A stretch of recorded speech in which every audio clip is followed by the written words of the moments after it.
To do what the business is. It is another week in the books with the OndeckTV podcast. I am Spike Luke. Man, holla at your boy Animal Brown, Animal_Brown if you're looking for me. I am Spike Lou in these same social streets. Come find your boy. Holla at us on YouTube, Realville Media. All that. Boy. How your quarantine going? Are we really still quarantined, man? I know we keep saying that, but are we Supposed really? to be. They canceled the whole college football season. Things are not okay. Well, nobody watching that anyway. I'm gonna be real. People were absolutely watching that. That is a fact. I'm good. I ain't gonna lie, man. I'm good. I've been seeing a lot of when I don't turn the news on, I wouldn't know that there was a quarantine going on. I wouldn't know that there was a pandemic outside. I'll say that. Interesting. Shout out to the news, though. News is between the post office and the quarantine and everything else going on. I mean, it went. Did you see the news? Speaking of local news, you see the news at Stone Mountain this weekend? Oh, what was like a rally or something? It was a brawl. They got the fighting and everything. Nah, yeah. That's funny as fuck, man. Yeah, I have fun with that shit.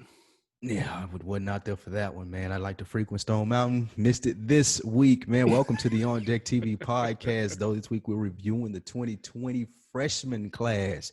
Yes, that is still a thing. But before we get into that, Loon, he says he left Bad Boy because he couldn't grow under an exec who was an artist. Yeah, right. And Drake, he may have dropped the video of the year featuring Lil Durk with Laugh Now. And are you buying Akon's explanation for his Tekashi Locked Up collab? But first, the Ruff Ryder's Chronicles followed up on BET's No Limit Chronicles, and they popped off this past week. Tell me this. Did episode 1 make you more excited or less excited to see the rest of the series? Man, I thought episode 1 was good. I didn't like that they put episode 1 right behind episode 5 of No Limit. I thought that was dumb. I thought they should have just made 6-part No Limit and had 5 and 6 in one night and do 6 parts of Ruff Ryders, and you know what I'm saying, just keep them cohesive like that. I didn't like that they split it up, but I thought the episode was good. I don't know much. I was a huge Ruff Ryders fan, but I don't know much about DNY's story. So I'm looking at this the complete opposite of No Limit because I know a lot of that shit. So this is dope. I was coming with basically a clean slate. I've read DMX's book Earl, so that's the extent of my DMX knowledge. Everybody else, I don't know how Eve came about. I don't know about the Locks. I don't know about any of that shit about their kind of origin stories. So I was excited for it. I thought episode 1 did a good job of setting up the two brothers and their upbringing and what drove them to start the record label in the first place. I loved how they discovered DMX, how they showed that. They showed the early DMX demos and shit. That shit sounded crazy. So I would say this made me more excited to check out the series for sure. I'm looking forward to everybody else and how they came on board. What about you? What you think about it? Really? I will say the episode 5 of No Limit made me less excited about this. When it was 20 minutes left, and I planned on watching all of the No Limit and going into the Ruff Ryders, but it was 20 minutes left. I couldn't take it anymore. The No Limit was a good series. You hit on it because I was interested in them as a label. I grew up on that music, so it was dope. I was a fan of Ruff Ryders, but I don't really, other than what I've already heard about the backstory with DNY and how they moved, it wasn't really nothing that was just like, I got to see that. Me wanting to see it was based off how I responded to the No Limit one. And that last episode of the No Limit one, well, you say it should have been 6 episodes. They barely made it through 4. Like, they ran out of material when it got to like 15 minutes into the last episode. I was like, I'm good. When they started going into Romeo, like I'm done. And I didn't want to see that, and it just didn't make me excited for the Ruff Ryders Chronicles. I did read the book, the Earl book, and they gave me my DMX fix as far as, what I needed to know there. For this, I want to binge it, though. I let all of them ride. I'm not waiting week to week for the Ruff Ryders Chronicles to come on, because for No Limit, like I say, I was doing that. I was a fan. I wanted to know. I'm a Master P fan. Ruff Ryders, not as much as something that I can just catch once this all is wrapped up and done. It's still some good shit in this one. I don't know shit about DNY. For those are the co-CEOs, co-founders of Ruff Ryders. Just for anybody that's like, who the fuck is that? I don't know anything about them. So hearing their backstory was cool. I'm not mad at possibly running those all at the same time. I can understand why somebody would want to do that. Because number one, the commercials are trash. Let's be very clear about that. I don't know, but I hate commercials. I done got Netflix, HBO, Showtime. That shit has all got me feeling the type of way about having to watch a regular show on TV. Like, that's horse shit now. I'm kind of hot about that. But I'll do it for this because it's some hip-hop shit. And plus, I want to be part of the conversation when it's on Twitter. That's just hilarious. But this was good, though. It was good. It don't hit the same as No Limit, simply because I was a bigger fan of one over the other, but I thought it was still fire, though. And I'm ready to see how they met Swiss and shit. I seen a nigga tweet that DMX was out here robbing niggas with Ren 1010, which was hilarious. Yeah, he had the dog. He said he was out with the dog scaring people and robbing people with Boomer. Yeah, that's in the book, though. That's in Earl. Yep. Yeah, now that Earl is, listen, y'all. Like, man, that Earl is crazy. Insight into DMX and how fucked up he is, man. DMX is 100% killed a nigga. That wouldn't surprise me, man. That wouldn't surprise me. 100% killed a nigga. The book explains a lot of shit, though.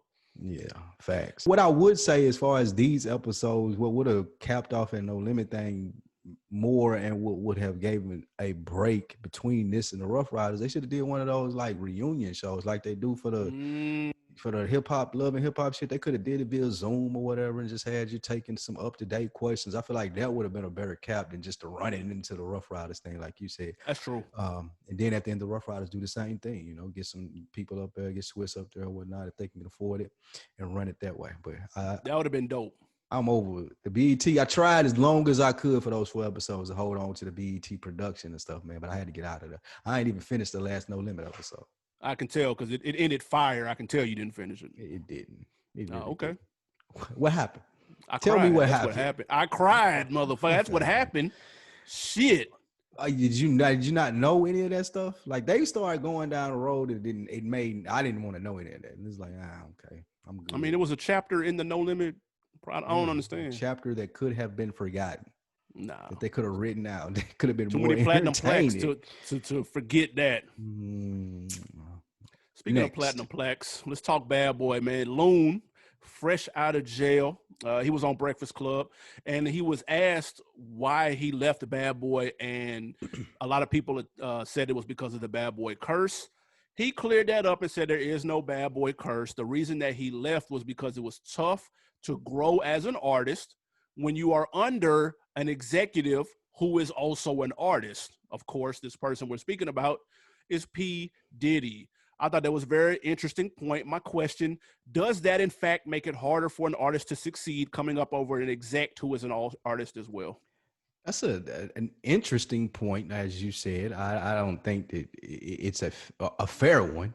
A lot of artists have succeeded under artists, and a lot of artists have also named this as a way for them separating from the label, saying I can't be under someone else who's trying to push their career too. So this isn't the first time that I heard this. I'm surprised to hear Loon use this as an excuse, though, as if like Puff was overshadowing him. I don't think that Loon, other than being like, I'll put it this way, if it wasn't for Puff, I wouldn't know who Loon was. So I don't think that he was blocking Loon shine. It was more so, my nigga, you better ride this wave and get on while I'm doing the Puff Daddy shit. You can be the nigga over here that can rap a little bit. Like, Loon wasn't even cold enough for a nigga to be like, are you blocking? Like, nah, relax, bro. So yeah, it is a fair point to make, but then you could say, well, look at Drake, biggest artist in the fucking world, came up under Lil Wayne. You can say, look at Nicki, you know? So I think it just depends on your work ethic, man. People will look for excuses to get out of anything if things didn't work out like they wanted them to. And I think Loon was in that situation. Things didn't really work out like he wanted it to. So it's easy to blame Puff, or it's easy to try to change the narrative and say it isn't a Bad Boy curse. But in reality, yes, those things actually happen too. Yeah. He made a very interesting point, but I don't agree with it, though, because when he's in a situation like being on Bad Boy and your executive is Puff, who is also an entertainer, you're getting the best of both worlds. You're getting someone presuming that they're good at their jobs. You're getting someone who, like Puff, You're getting someone who knows how to market and sell shit like Puff. You're getting someone who also knows hits when he hears it and can produce and tweak your shit to make it sound better. You're getting the best of both worlds. So yes, maybe every once in a while, you may get one of your joints snatched up from Puff. Puff might be like, let me get that. But then you're going to write his verse and eat off of those residuals for the rest of your life. So it's a win-win situation. If you ask me, I feel like I'd rather have that than to have somebody, an executive on the 35th floor of the Warner Brothers building in Manhattan who doesn't have a clue about what's going on down in the city and in the streets, and they wouldn't know a hit if it smacked them in the face. So I'd rather have the Puff aspect of it than the out of touch executive or the rapper who doesn't know how to be an executive. We've seen that fail 100 times. All the rappers have record labels and they try to use their face card to pump artists, and it doesn't work because they don't know what they're doing on the other side of it. So it goes both ways. If I had to choose, I don't want to be Freddie Gibbs under Jeezy. I'd rather be Loon under Puff, honestly. That ain't a fair comparison. You just had to shit on Jeezy? I'm just saying, it didn't work. Who else is blown up under Jeezy? He's had several artists. Exactly. That's still not a fair comparison. You comparing the nigga to Puff? Nigga, come on. Like, that's Puff my point. There's only one Puff. Why you leave?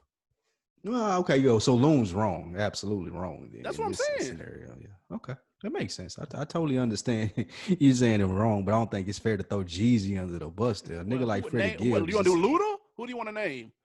2 Chainz didn't blow up until after Luda. Yeah. Everybody don't know what they doing, man. Like, I mean, I don't think that. So that's the point that I was talking about. Just because Jeezy can't blow Freddie Gibbs up doesn't mean Jeezy doesn't know what he's doing. Just because Ludacris can't blow. Who has he tried to? Well, stop. Slick. He's had a whole label. He doesn't have a good eye for talent, and that was my point about Loon.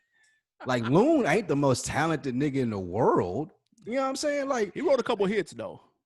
He was on a couple hits. That's fair. And Freddie Gibbs had a couple of songs when he was with Jeezy. I just don't think like Loon acting like he Mace. You ain't Mace, my nigga. Close. So like you can't go anywhere and expect them to make you Mace just because Puff was dancing in the shiny suits and didn't have time to make you Mace. I made you Loon, my nigga. What else do you want me to do? God damn. So yeah, I mean, and then with Freddie Gibbs in that instance, like Freddie Gibbs is like he shouldn't have been under a nigga like behind a nigga like Jeezy anyway. Not because Jeezy doesn't know what he's doing. It's just not a good fit. Niggas think, oh, both of us rap about drugs. Let's do business together.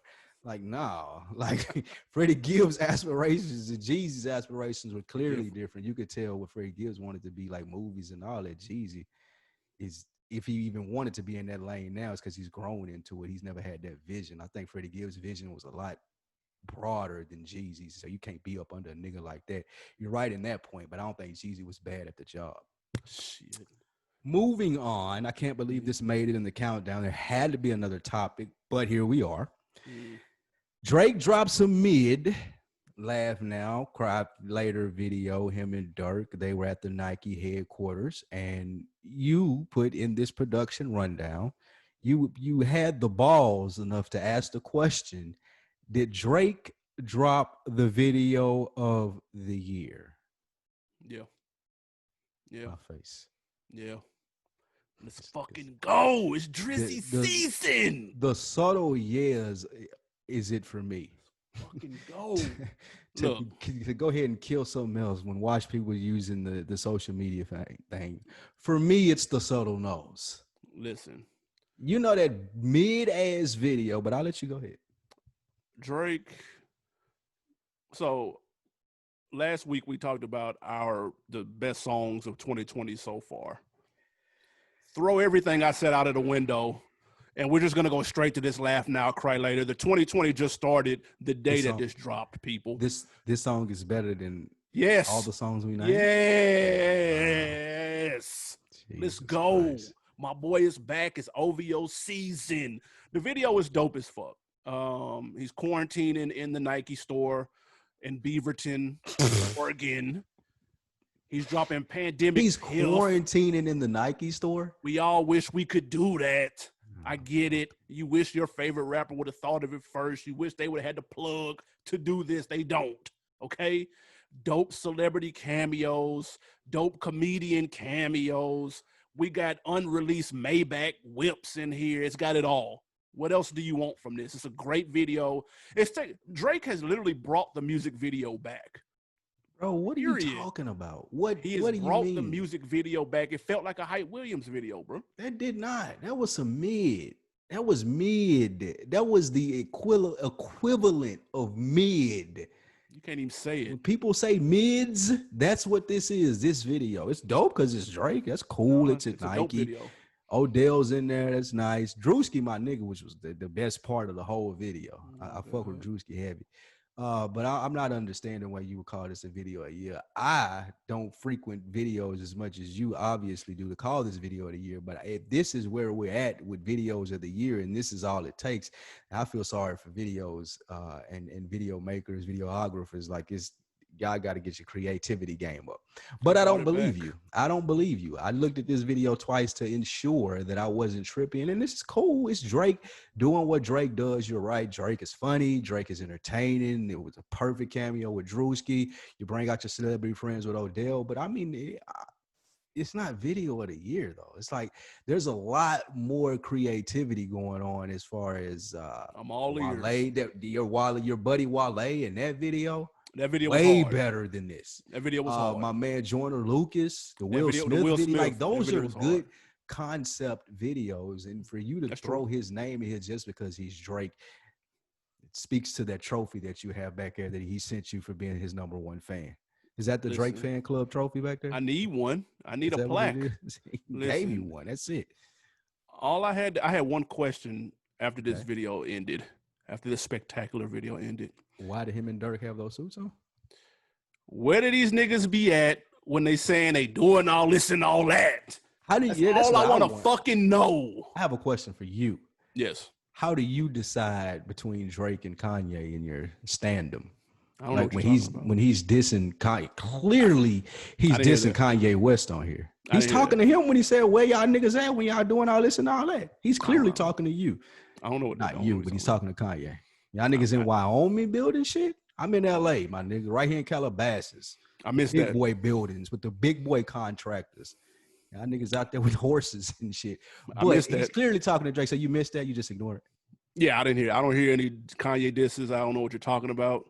That's disgusting. That went completely over my head. Shout out to Lil Durk. That's a big look for Lil Durk. I wouldn't have expected a collab between those two, but it worked. Yes. What was his hit before this? Dude. Lil Durk is a star. What was Durk's hit before this? Fam, Lil Durk is a star. I don't know what rock you been living under. I have no idea what his hits were, but Lil Durk, like he's established. This ain't gonna help him any. Like, do you think niggas is gonna start streaming Durk?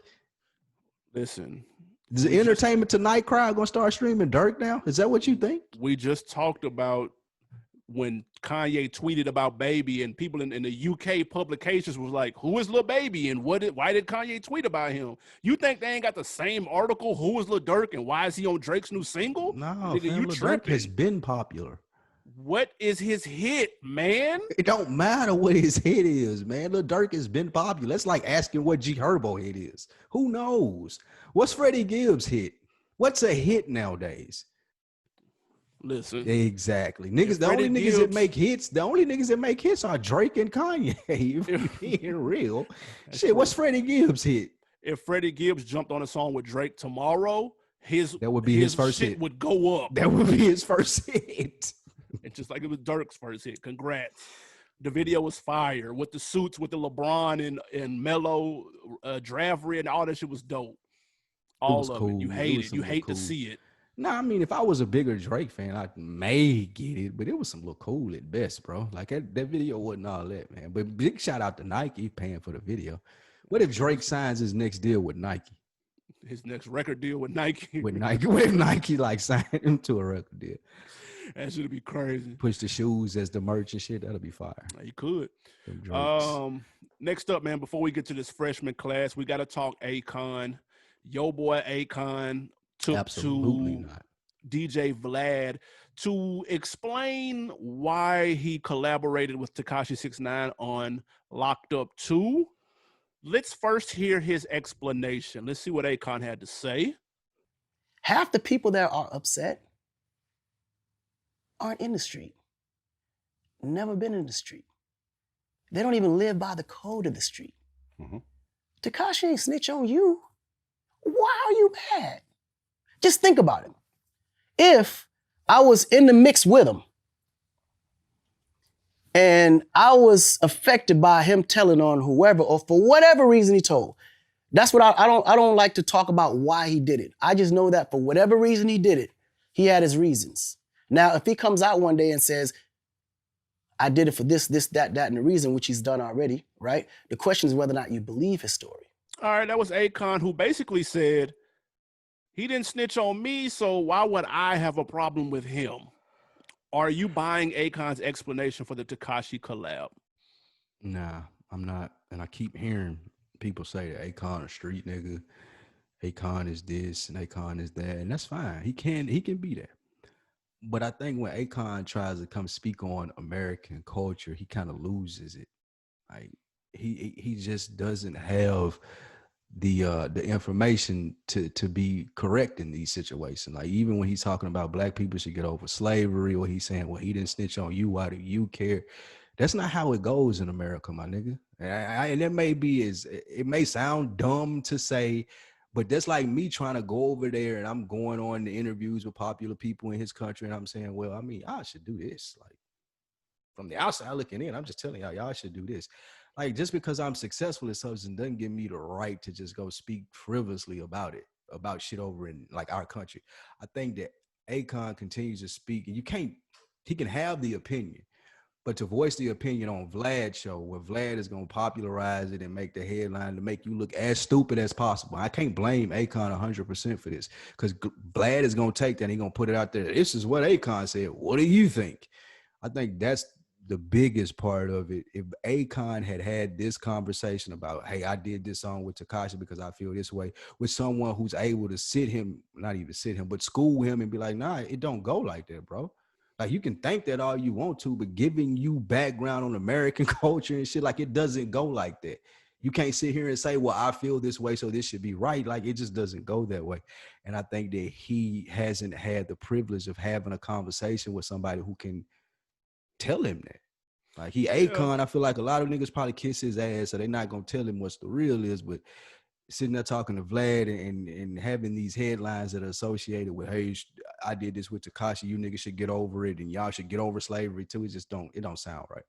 Yeah, Vlad disagreed with him vehemently on his particular stance with the Tekashi shit. And Akon sounded like a goofball. And Akon is a legend. Like he's done huge feats in music. He's done huge feats back home where he's from. He's building his own city, for Christ's sake. Like he's been doing big things for a very long time. He's very successful and very wealthy, which is why I am confused at why he was doing this collab in the first place, because it looked like a money grab, even though I know he doesn't need it. And B, he came on here with this half-wit bullshit explanation. It took him 10 minutes just to get to that part to even say, I mean, he didn't snitch on me, so why should I be mad? He was babbling up until that point to even get to that. So he was saying a whole bunch of nothing. He's letting me down. I'm confused at the motives behind it because he's not clear in explaining them.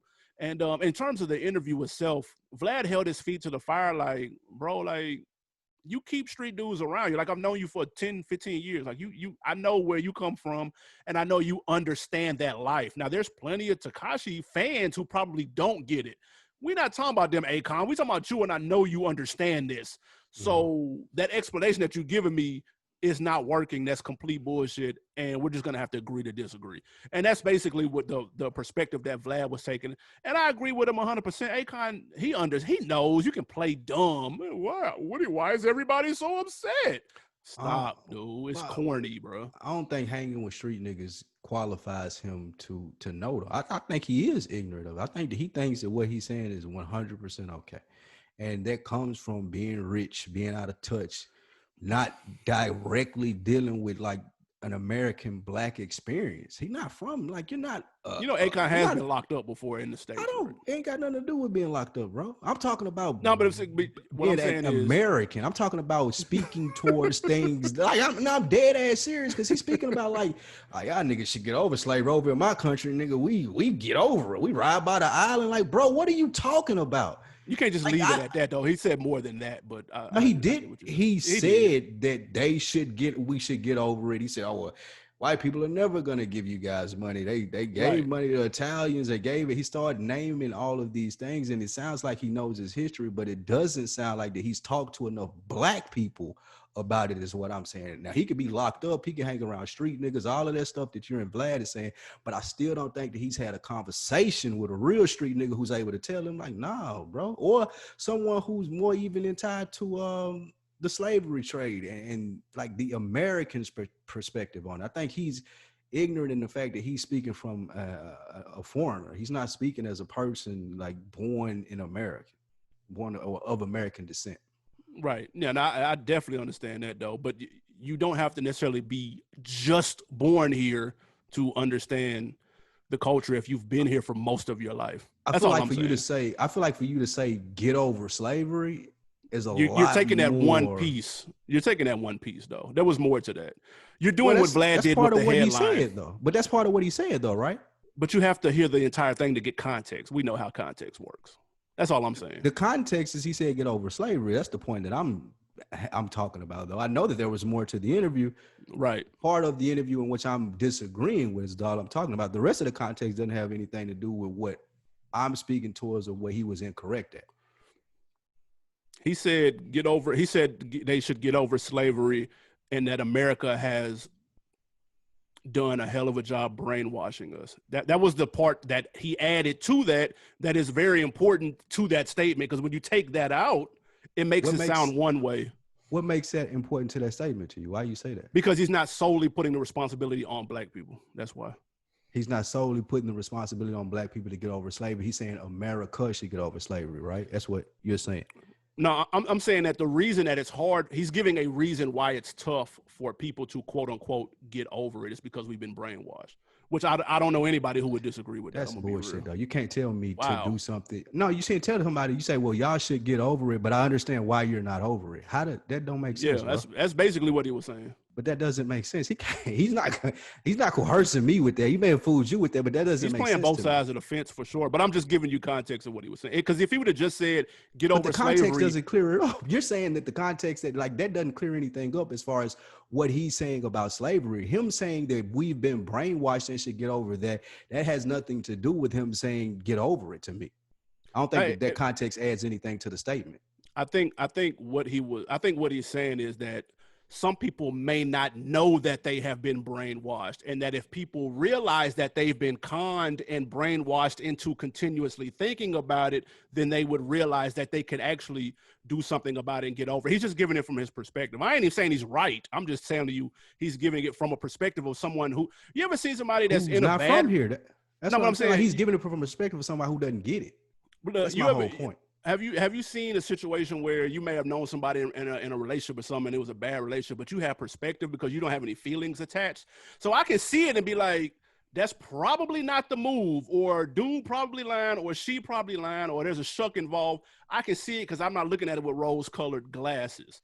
That's the perspective that he is saying that he's giving from it, from somebody who has been in the culture and been in both sides and sees the difference in between the two.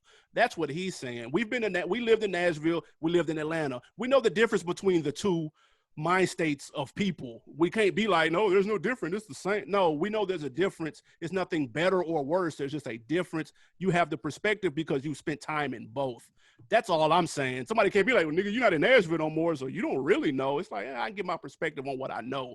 That's all. Again, I'm not saying he's right. I'm just saying that's his perspective. I get what you're saying, and I disagree. I don't. You're saying that we spend time in Atlanta and spend time in Nashville, and making the comparison to him understanding black people from a sense of I can speak to the culture saying you should get over slavery. I just don't think that that's true, because clearly he hasn't had enough conversation or experienced the culture enough to make a articulate statement about it. Like that statement just doesn't make sense, even when you add the context of you've been brainwashed. Like if you're having a conversation with someone who's did the history on this, and we can move on this fast. I know people don't tune in for this, but if you're having a conversation with someone who knows the history of this, then they're going to walk him into a corner and show him absolutely where he's wrong. Now, I may not be articulate enough to do so, but I disagree with you as far as saying, well, he's had the experience. I think that the ignorance in the statement is from his lack of experience. And people seem to think since he was locked up, since he's a rapper, since he has these things that he's participated in Black culture, that he can speak from a sense of understanding. And I just don't think that that's true. You could say either that could come from a lack of being in it, or has come from the perspective that he's gained from having resources to see what it's like on the other side. You could argue that too. That's all I'm saying. What other side? He don't know what being white. No. I'm saying all the other side of being able to build your own city and your that's a perspective that me and you can't grasp. Is what I'm saying. And that's a privilege that I think that he doesn't understand that Black people here don't have. Like, I want to. And at one point he didn't have it either. That's what I'm saying. Well, he couldn't build it. He wasn't born able to build his own city. Like, stop. We're not going to do that. We're not going to silver spoon Akon. He wasn't. That's not who we're talking. We're talking about two different people. If you think that's I didn't say he was born able to build his own city. I'm saying that he has the access and the things to do that, in a country to go home and do it in. Right. Like, who gonna build their own city here? What country is Jay-Z gonna build his own city in? No, think America gonna let him do that?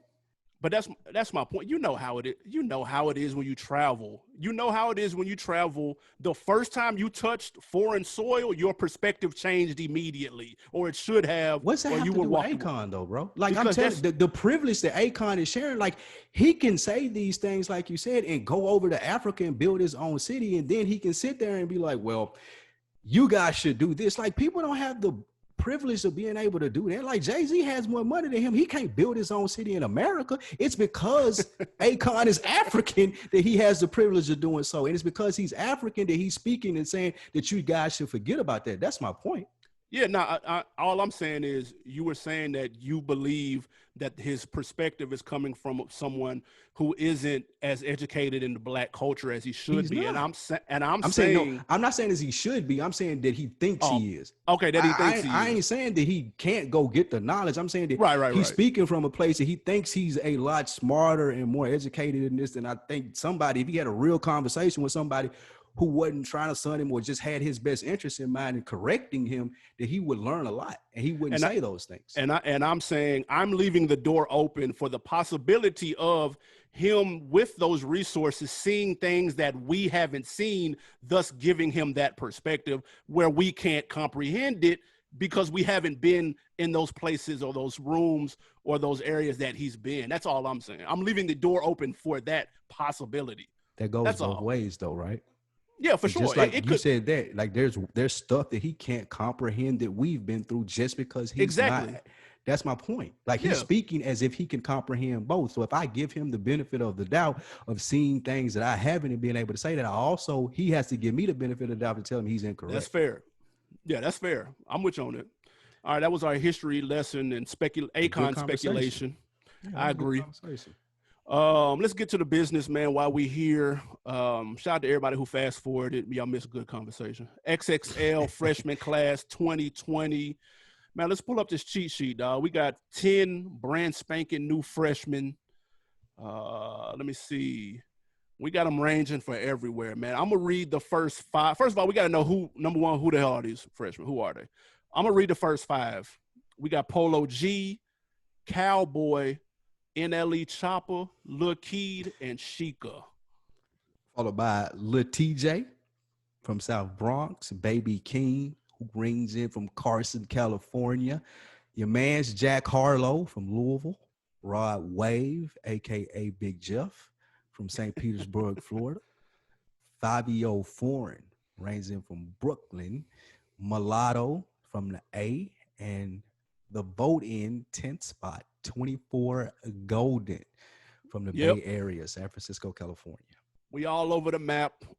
First off, what sticks out to you as who are the obvious choices? Who on here were you not surprised at all to see? Go show me some of the layups.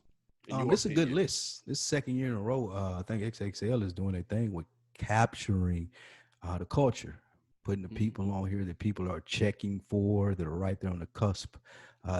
People had started to question if this list was still something that resonated with the culture, but I think the last 2 years with the Megan Thee Stallions and the Babies, and now this year Roddy Riches, and now this year you got the NLE Choppers, the Little Keys, and Baby Kings, and those little, and Fabio Foreign. I've seen a lot.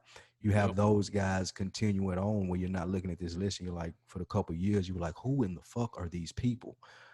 So people are bringing their audiences back to this magazine, and I like it. But the people, the locks, Polo G, I feel like I've been hearing his name a lot. Not Baby King, Rod Wave, of course. And the biggest name, I think, to me, that I've heard the most of is NLE Chopper. Popping. Those are the big ones for me. Which ones for you? Yeah, those are I think NLE Chopper was the layup. I'm not surprised at all to see Rod Wave on here putting on for Husky Nation. Fabio Foreign, rest in peace, Pop Smoke. Pop Smoke, I believe, was set to be on here. Obviously, that was cut short. It's Fabio Foreign. That's his boy. Yeah, they're cool. Yeah, they in the same style of New York drill rap. Those are layups. Polo G, I'm not surprised at all either. And Lil TJ, that's my guy too. I didn't think he would have made it, but it looks like somebody on here didn't make it until they had to take. Damn, I just lost my nigga name. They had to take Pop Smoke off. I wonder who, not counting the guy that was voted in 24 Golden, I wonder who they put in to replace Pop Smoke. Who was the last minute person? Yeah, if you had to guess? Jack Harlow. Hell no. I would say that because what's Pop? He got the biggest record out of everybody on here, and it's the most recent. Now. It's the most recent, and I think that everybody, that ain't the most recent hit. That came out last year. The remix came out this year. I'm talking about the remix with Wayne and the one that made the splash. I think packaged with that remix. You asked me. You can answer when I get done. The song was popping before this, but I'm with you. No, the remix was popping, and I feel like in order to, if they needed one more person, this remix is out. Jack he missed his thing. It should have been on there last year, was the point that I was getting to with this song. But the remix coming back out, a call from Drama and the label over at Atlantic. I think he was the last person to sign off. Yeah, you don't get a remix to a song that's not popping, number one. So that song was already gone. I didn't say the song wasn't popping. You asked me the last person to get on. I'm telling you it was Jack Harlow. Who do you have? Nah, it was probably, and this is my guy, it was probably Lil TJ. Because the only reason I say this is because that song that got him popping came out 2 years ago. And up until that point, he's been featured on a couple of joints, but I don't know if he has done enough. It's between him and Cowboy, because that Envy Me came out 2 years ago. And so it's like, his name right? Is that Cowboy or Cowboy? You're saying Cowboy. Cal. It's like Cowboy, just with Cal. His name is Calvin. So gotcha. that song came out 2 years ago, and he hasn't made much waves since. So it was between those two, in my opinion. Although I'm a fan of Lil TJ, I actually like him a lot. He's probably one of the only under 21 auto-tune young melodic kids that I like out here in these streets. I fuck with him strong. Was there anybody on here? So wait, so you say you think they got it right then? Yeah, it's a solid list. Generally speaking. Yeah. Okay. There's some people that I would prefer would have been on here maybe, but yeah, I wouldn't. Yeah, I couldn't take anybody off and say they don't deserve it. Do we have any stars in the making? Who's most likely? NLE Chopper, 100%. That style, Memphis. Memphis has been bubbling for a long time. Moneybagg Yo Gotti. I think a certified bona fide star, and they do up. And I think this NLE Chopper guy, he gonna be the dude. I fuck with Chopper. His mom is his manager. They worked out a dope deal. He turned down $3 million up front. in exchange to own his own masters and publishing. Shout out to him. Young boy 17. He'll be able to eat out the rest of his life off of this music that he's putting out right now. Facts. So smart. Who'd you Listen, have? you guys, you making plays like that early on at 17. Man, you good. Man, the star on here, I think, is Polo G. I think I mentioned him last week. I watched a documentary with him. His mom is managing him as well. Looks like, you know, he's got the right people in his corner. And he speaks older, kind of wiser, more than his 21 years of age. He's out of Chicago. Quick, you said who? I said them Chicago niggas grow up quick, man. You got to. So he's 21 coming out of the Chi. He said his influences were Pac and Lil Wayne. Like I mentioned last week, he named his album the GOAT, but not because the greatest of all time. He said he couldn't disrespect the people that came before him by calling himself the greatest of all time. He'd be doing too much. And then he even just put out a new video where it's called Martin and Gina, and he was remaking all the classic Martin scenes in the video. Like, this kid got his head on this show. He got his shit together. Like, he watching classic 90s shit. He giving props to Pac and people who came before him. He's going places. You know what I'm saying? And I like his style, too. Like, I like his music. He's actually saying something. He's, you know, sometimes, man, we old and washed. And we see the kids, you know what I'm saying? They dreaded up. They got the colored dreads. They got the, you know what I'm saying? They talking the gangster shit or whatever it may be they talking about.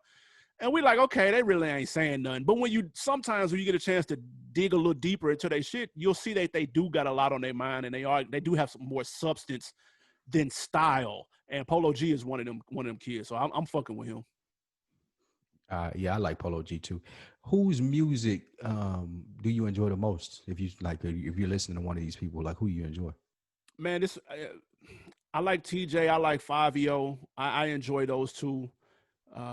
Again, the melodic stuff, you know, that's kind of the wave right now. It's real heavy in New York too, like real heavy.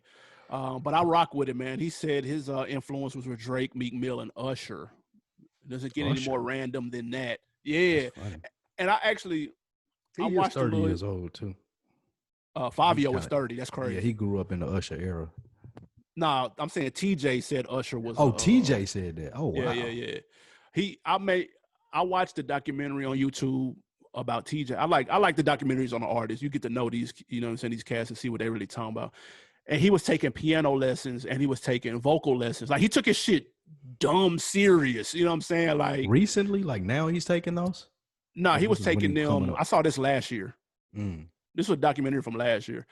And he's taking that shit seriously. So when I see a 18, 19-year-old who's taking vocal lessons and piano lessons to try to get their craft together, like, they got longevity in their future. So I fuck with him.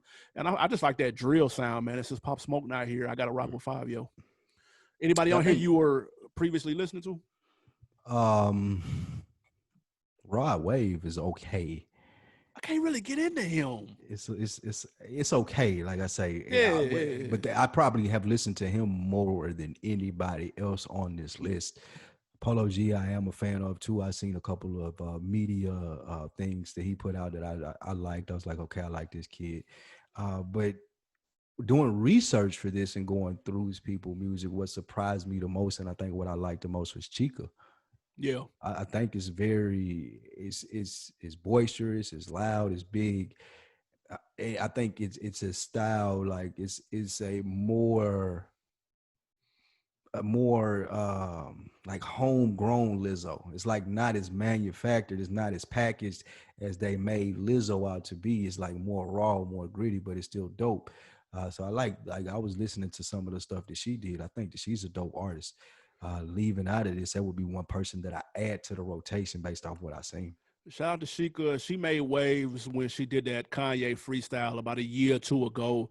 And then shout out to M Extra because he played a Sheikah song on the show last year.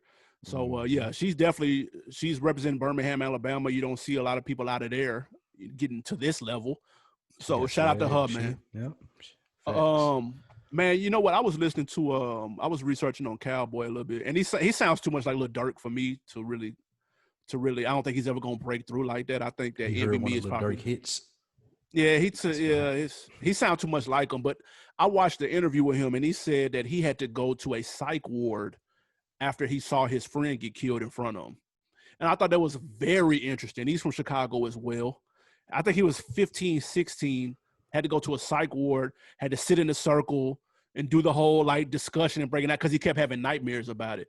So when you talk about PTSD and shit and that shit going on in Chicago with these kids rapping about, people wondering why they rap about the stuff they do, and you got to look at the environment and what it is that they see every day. So I thought that was a very interesting and very vulnerable story that he told coming from Cowboy. I thought that was interesting as fuck.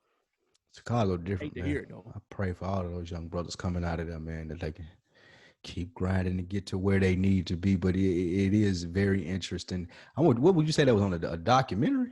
No, that was on somebody's interview. I can't remember what the interview was though. It is very interesting, either like from G Herbo to him, like all the people that you hear talking, like even Chief Keef that come out of there that make it. I'm always fascinated by them in interviews. Like I think that PTSD initiative that Herbo is pushing is very dope and very real. Like I think that it ain't taken into consideration what those young cats have seen up there. Yeah, shit that they go through. Who knew Fabio Foreign was signed to Mace? Raise your hand if you knew that. Who knew Mace had a label? That's what I'm saying. Mace has a label called Rich Fish. It's a terrible name. I'm gonna be real. A name ain't nothing. And Fabio Foreign is signed to it. And I didn't know he was 30 either. I thought he was 21. I thought he was Pop Smoke age. I ain't signing the Mace. Well, it's gotta be rough signing the Mace, man. I ain't saying but I'm from Brooklyn. Maybe he had to have this shot at 30. You may have to sign with Mace though. That's a good point. It. You know what I'm saying? Like that might have been your last swing right there. That may have been it. You might have fucked up a couple of bags. Probably got a temper or something. Yeah, that may have been it, man. Who on here do you see disappearing and we never hearing of ever again? Like there's always at least 2 or 3 of them. Jack Harlow. What? Jack Harlow is out of there, and you don't know much about DJ Drama then, because he's not letting that happen.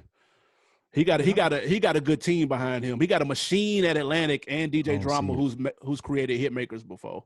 I don't see it. I don't see why you're picking on Jack Harlow. I'm somewhat lost, especially when there's a nigga named 24 Golden on here who is never going to be heard from ever again. Are you related to Jack? The second time you're taking up for him. I'm just letting you. I'm giving you my opinion. Jack Harlow doesn't have. I'm not. I don't think he has a lane. Like Lil Dicky, that lane that he's going to be in, Lil Dicky has torched it. Lil Dicky is on his way to stardom. And like Lil Dicky doesn't even rap no more. He's completely scorched that lane, if you let me finish it. And there's no following up for Jack Harlow. I think Jack Harlow is in the goofy white, kind of like not too demonstrative white boy rap that was new. And I just don't think that he'd be able to be around for a while.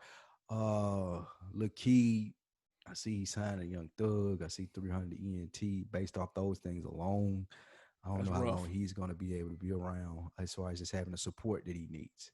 So if I had to pick 2, it's going to be Jack Harlow and Lil Keed. Jack Harlow, because I believe that I just don't think that there's a lane for what he's trying to do. And I don't even think that Drama's going to be able to save him. And Lil Keed, just like what's behind him is just not. It's going to be a hard fight for you, buddy. Keed sounds too much like Young Thug for me, for my personal taste. And when you sound a lot like another person who's already popular, I feel like it's tough for you to come up out of that shadow. I know he doesn't always rap like that. He switches his voice up and all that type of stuff. I get it, but I just, I don't know. I could understand why somebody would say that. I need to do more research on cats like Baby Keem. Like, I get it. Drake shouted him out last year, said that was his favorite album of the year. That's probably the only reason that he made it to this. If we keep it 1,000, but shout out to him, shout out to Carson. But if I had to say somebody that we're never going to hear from, it's 1,000% this 24 Golden kid. Like, I don't know what bot he used to get voted in for this freshman class. You think his music is bad? I listened to his music. First of all, he's one of them cats I just looked at and said, his shit finna be trash. Like, I just looked at him and said that. Watch when his freestyle come out. All the freestyles are all coming out. We're playing them. We're playing every last one of them on the OndeckTV podcast. Excuse me, the OndeckTV IG page. Watch when this nigga freestyle come out. It's going to be fucking trash. I can go ahead and call it now. We've been doing these shows every year since this shit came out. I can see the fall off a mile away on every damn you one of these cover. little pump type niggas. No wonder you saying this. He's trash, bro. Okay, yeah, he looked like Little Pump and Little Skies. He's He like trash. one of them little niggas. He's out of there. I'm telling you that. Them niggas popping though. I Now, don't know why you hating on. Lil Pump is popping. For a minute he wasn't he on this shit too? Yeah, literally for a minute. That's what I'm saying. This little nigga get like done. He ain't even had his Gucci gang shit yet. He's done. He won't have one. We'll never hear from this kid. Never. Congratulations on making the cover though. The nigga named is Landis Vaughn Jones. You can't tell me a nigga named Landis Vaughn Jones is done. It means That's nothing his to real me. name. That's his real name. It don't mean nothing to you, Landis. Shout out to him. No. Shout out to Landon. Mulatto, I'm not familiar with her. I know she won the Lifetime reality show, that hip hop reality show they had like 2 years ago called The Rap Game. Maybe 2 or 3 years ago. I didn't watch it, but I do know that about her. She had a song with Gucci where she remade that Freaky Girl. I mean, it's cool. She got a whole campaign redoing his shit. Yeah, redoing all of his albums and shit. Really? Yeah. Like it's a whole mixtape, like all of them based on Gucci songs. I mean, it's pretty interesting. I came across it on Twitter. People were fucking with it. It seemed like the pictures were dope. She remade the covers and shit? Yeah, she remaking his covers and shit. Like it was. That's cool. Hard. Yeah. That's hard. I ain't mad about that. She got a good marketing team behind it at the very least. I mean, I don't want to sound like a hater here, but she sounds like a lot of other female rappers now. You know, she does. But moving on, man. Last but not least, when it comes to this freshman class, who do you feel got snubbed, if anyone? I won't use snub, but I do have 3 people who I've been very impressed by this year. One of them, I'm not sure if he was on the list before, but I still want to say it because he's been shaking it this year. That's 42 Doug. 42 Doug made one of these yet? No. He hasn't? I think 42 Doug should have 100% been on here. Even though with the controversial comments that he had, I know everybody knows what I'm talking about with that if you follow him. That's one. Shay Noir. I recommended her album when she was rapping with the I can't think of the nigga name now, but it was produced by this one dude and they had the whole album together. It was my put on about 3-4 shows ago. Recommended by the rap chat. One of my homies in the rap chat had recommended her, and I had finally gotten around to listen to Shay Noir, and I think she definitely should have been on here. She spits. And last but not least, my favorite find of the year, Bodie James. Bodie has been out for a while. Wouldn't necessarily call him a freshman, but this probably been his biggest year as far as moving and shaking. So I do think that there would have been a dope look for him or Stove God, one or the other. Given that this is mostly generally based off of last year, they usually put this together earlier in the year. So I can understand why 42 Doug wouldn't have made it, seeming that he's really gotten a bigger buzz since he teamed up with Lil Baby. And that's happened more recently. But I wouldn't have been mad at that if they would have put him on here. I thought, speaking of Detroit, though, I thought Sada Baby, I'm surprised that he didn't get on here. They might count him as a little bit more of a vet. I thought Stunning for Vegas, I'm surprised he didn't make it. The Baby has had him out here heavy. They may have thought it was a little bit too much of a cheat code, him being signed to Baby, and so maybe that's why they didn't give it to him. I'm not sure. But the 2 people who absolutely should have been on here is Don Toliver out of Travis Scott's camp. I can't believe the cooking that he did on that Jack Boys project, and the fire that he dropped early pre-pandemic, that he did not make this list. That is highway robbery. And I'm surprised D Smoke didn't make it, who won Rhythm and Flow on Netflix. He had a big buzz coming off of that, did big records with a lot of people. He dropped the project ever since that reality show, and it was super dope. So I'm surprised he didn't make it either, man. That would have been a nice switch up. You got to have somebody else in here over 30, man, and can't just have 5 y'all in here by himself in the kindergarten class. You think that either one of these people that we've named took the Benny approach and got approached and turned down? That's a good point. D Smoke might have done it just because he might have felt like he's too old, or people might have felt like he was cheating because his brother is already in the industry. Yeah. But other than that, I don't know why somebody would have. Don Toliver, I don't think he would have turned it down. I don't think 42 Doug would have turned it down. So no, I don't think so. But there's always, that happens every year. Somebody turns it down. You know what I'm saying? It'll come out in about 2 weeks. Right. 42 Doug. I had money to make some. It'll come out in like 2 weeks. Yeah. The freestyle clips have been god awful. Have you seen the freestyle clips? Yeah, NLE Choppers at the time of recording this, NLE Chopper is the only full one that's out. But I saw the clips. This should be very interesting. Should be very People are interesting. waiting on the clips to drop so they can laugh. I've seen a lot of 2020 comparisons to, of course, this is the freshman freestyle class that we get for 2020.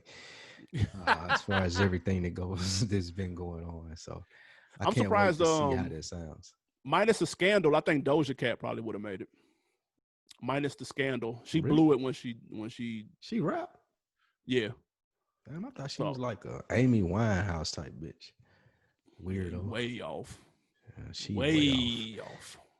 Good thing I don't have to listen or find out about it because she got herself out of here. Yeah, she got herself. Yeah, that. Sayonara, sucker. Yeah, guys, y'all let us know who are some of y'all snubs. Who do you think is the star on this list? There's always a star. There's always a flop.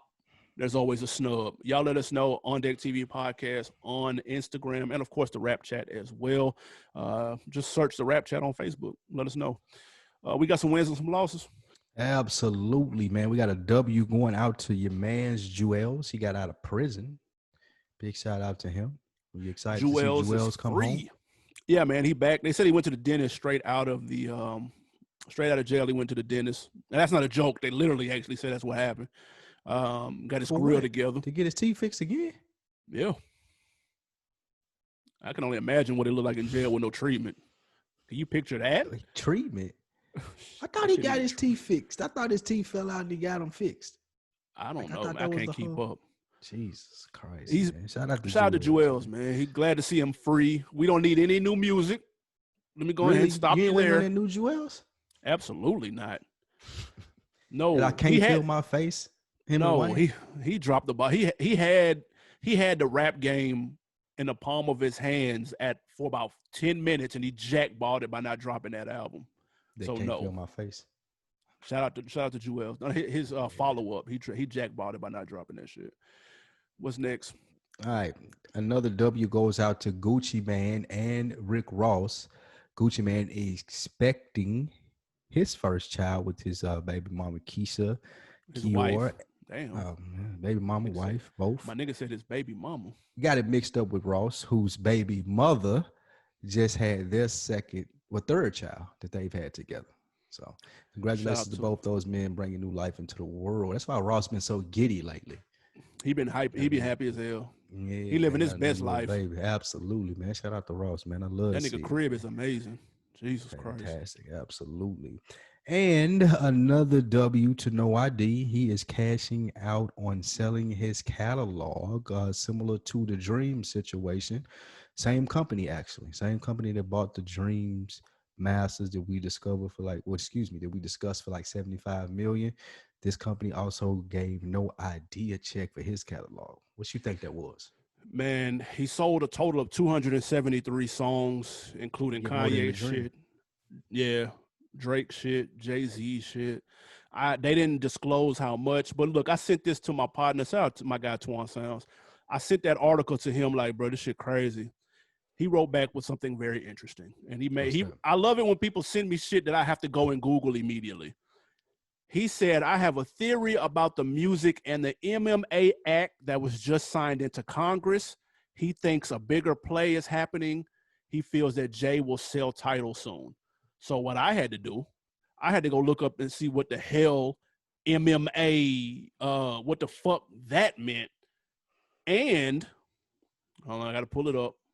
MMA is the Music Modernization Act. It was just signed into Congress by your president, Trump, which streamlines the music licensing process to make it easier for right holders to get paid when their music is streamed online. It basically just revamped the Copyright Act from I don't know, 1910, who knows?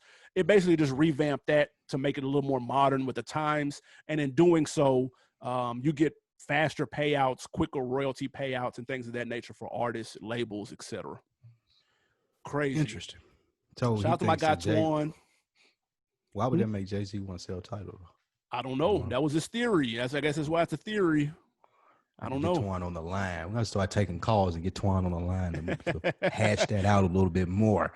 All righty, and I want to throw one more L in there to Big Meech, man. He was denied being released during the COVID. Said his disciplinary action while inside was just not satisfactory, so they're not gonna let Big Meech out, man. You think that was the reason, or they weren't gonna let him out anyway? He gonna get out. I just don't think that they were gonna let him out early for COVID. Not with how his name still rings around. I just don't think that they were gonna go for that. So yeah, I mean, it probably was disciplinary action too, though. Ain't no telling who ass. Meech big as fuck, man. Ain't tell who ass he kicking in there. So free Meech, man. Also, man, before we get out of here and do those a much highly regarded happy belated birthday to the great Nipsey Hussle. Facts.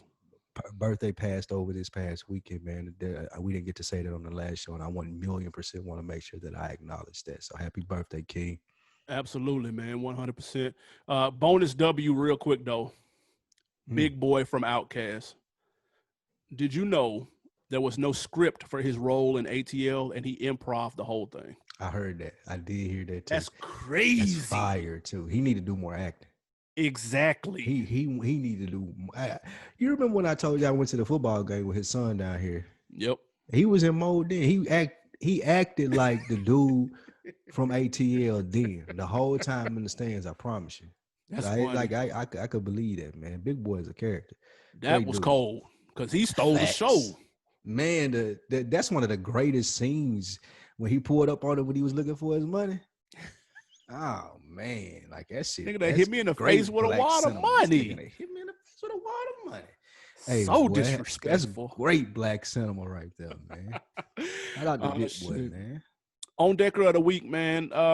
This is the first ever. Shout out to Kim Kardashian and Monica for trying to free C Murder. They have a full-blown campaign going right now to free Corey Miller from his life sentence that he is currently doing in New Orleans. They spoke about it on the No Limit docu-series, No Limit Chronicles.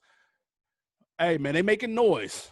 It's unfortunate, man, to see Murder serving at time, but somebody in that documentary said something that was very real. He said, man, if he didn't do that, he did.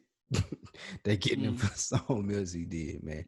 And that's the same thing that I've heard a couple of times from people down in New Orleans. They was like, nigga, that was just payback for something else that had happened that they know he did and couldn't get on him.